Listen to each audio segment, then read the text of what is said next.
Dober kamnosek meni je, da zna zelo natančno sklesati, da ne boža kamna, da teče mu kamen poče, da ne bo žalosten, da bo še zmeraj vztrajal naprej.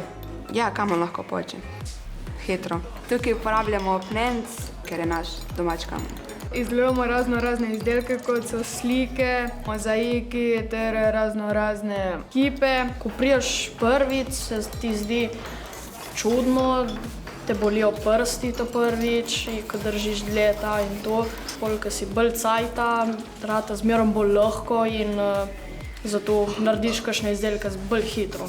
Ja, najprej se moraš naučiti držati leto, po domači mi rečemo škrpel, pole tudi bet, lažje ti bo začin, po mojem se z kakšnim lažjim betem, kukor s težjim, ko težji so bolj za kakšno špičenje, manjši so pa za klesanje.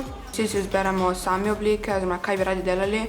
Večina si izbira razne slike, motive, znamke avtov. Naš učitelj Matej Štolfa pride do nas, prime orodje ter nam pokaže, kako se uporablja, v čem se uporablja. Se mi zdi, da sem srednje dober kamnosek.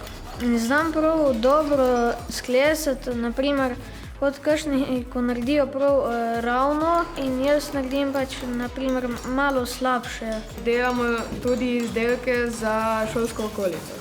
Pred šolo imamo kamnit kip, tudi kamnit pitnik, dosti kamnitih izdelkov za šolo in pred šolo v vrtu. Lepo je biti v družbi, delati pač nekaj, kar te veseli.